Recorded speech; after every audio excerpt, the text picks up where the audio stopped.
If you believe the Monday Night War propaganda, Vince McMahon is the man who innovated much of what became success in the pro wrestling industry. However, the truth is that the WCW's Eric Bischoff, along with some of his predecessors, were the real pioneers in what came to work massively in the WWE. Vince would end up killing off WCW and pretty much using WCW concepts. Now that's a kick in the teeth. But that was years ago. Nope.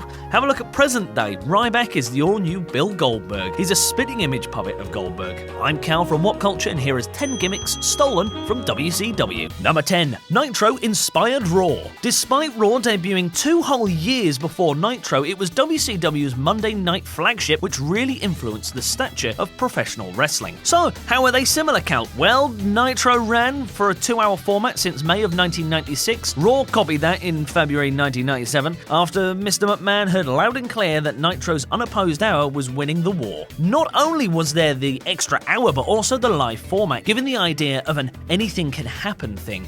Despite Raw not going live until 1999 with Vince's ideology of nothing can go wrong if it's live. Well, it can go wrong, remember your hamstrings problem, Vinny. Nitro also led the way in a 3-hour format that Raw would eventually copy a decade later. Number 9. Mr. McMahon is a rip-off of Eric Bischoff. The Mr. McMahon gimmick is one of the greatest of all time, and it was his heel act that made Stone Cold Steve Austin one of the biggest stars in history. Did McMahon come up with the character? No, he just ripped it off from Eric Bischoff. As WCW president, he became the egomaniac opposing the notorious NWO, only to join the group later in 1996. WCW would eventually suspend him due to his abuse of power, only of course to return wreaking havoc and even wrestling at Starrcade 97. Essentially, Bischoff was doing the heel GM a good year before McMahon. Number 8. DX is a rip-off of the NWO. The NWO invented the cool heel faction which D-Generation X later copied using great effect. The history books portray DX as the great innovators, with the NWO legacy being focused upon its failures. The actual truth is NWO stole it from New Japan. Scott Hall and Kevin Nash coming as outsiders in 1996, they then formed the NWO with Hulk Hogan, the intention to take over. When DX came about, the NWO had already been around for a year, and DX's merchant was even black and white, just like the NWO's. Let's get ready to borrow from the NWO! Number 7. War Games inspired the Elimination Chamber. The War Games match was originally created by the great Dusty Rhodes in the late 80s, becoming a success story in the NWA's Great American Bash. WCW absorbed the match as a part of their expansion, featuring heavily in the 90s as one of their key selling points. Triple H has always been a fan of the gimmick, and in the early 2000s got Vince McMahon's batshit crazy ear on about it and ripping it off, thus creating the Elimination Chamber. Although several good matches, there's nothing quite as good as the early WCW War Game bouts. Number 6. Starrcade inspired WrestleMania. Apparently, WrestleMania revolutionized the industry in 1985, when in fact NWA Jim Crockett Promotions, that would later become WCW, hosted the first Starrcade in 1983, becoming the first North American supercard not WrestleMania. Not only that, but Starrcade was being broadcast on closed-circuit TV, something Vince didn't bother doing until 2 years later. McMahon decided that he had invented the concept of a pay-per-view megacard, but in actual fact, he was just going off what Starrcade had done. Number 5. The Cruiserweight Division. Eric Bischoff gets way little credit for implementing the Cruiserweight Division in WCW. It was Bischoff who would bring the high work rate guys like Rey Mysterio and the fantastically brilliant Eddie Guerrero, and thank God he brought in someone like Guerrero. For that, Bischoff, we are all in debt to you forever. Giving WCW some of its greatest matches ever, McMahon tried to rip off the gimmick with his own light heavyweight division in 1997, but it never really caught fire, unlike the Latino heat that was burning away in WCW. Vince outright stole the gimmicks, bringing Rey Mysterio with his masks, instantly becoming a huge star. The fact was, if it wasn't for Bischoff, we may never have seen the likes of Eddie Guerrero becoming WWE champion. Number 4. Sting inspired the Ultimate Warrior. As the 1980s came to a close, Sting had established himself as the next big thing of professional wrestling. Colourful gear and face paint made him far more appealing than the aging, haggard Hulk Hogan. Vince obviously took note of this and decided to push his own face-painted wrestler to the top of 1990. Although the Ultimate Warrior had the bright colours and face paint of Sting, he clearly didn't have the wrestling ability. While Sting rocketed to the great heights of 1990, Warrior was floundering as WWF champion. Number 3. The Higher Power and the Black Scorpion. Speaking of Sting, in the 1990 championship run, he was haunted by the Black Scorpion, a mystery figure as viewed as Sting's biggest threat. After the build-up of months and months, Sting finally wrestled the Black Scorpion at Starrcade 1990. Upon defeating him, Sting unmasked the heel to find out that it was the one and only Ric Flair. Woo!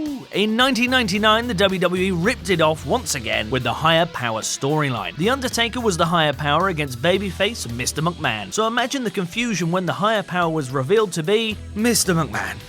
In both instances, fans felt left down. Mystery heels are always fun, but not when it turns out to be the same old wrestler. Number 2. Thunder and Smackdown. The WWE often hype up how they were so popular that they launched a second weekly broadcast of Smackdown in 1999. However, the gimmick of the more wrestling-focused show later in the week was actually once again a WCW innovation. They launched Thunder on Thursday nights from January 1998 onwards, preceding Smackdown by over a year. Number 1. Ric Flair and the world title. One of the most literal examples of WWE stealing a WCW gimmick was when Vince McMahon brought Ric Flair in 1991, even bringing the WCW world title and literally presenting the WCW's main franchise on WWE television. The level of copying was so high the world title had to be removed on legal grounds. A decade later, Vince once again brought back the world championship into WWE, but in 2013 WCW's greatest gimmick prop had died with WWE's inability to sustain 2 equal world championships. Did we miss any out? Let us know in the comments below, and don't forget to like, share and subscribe.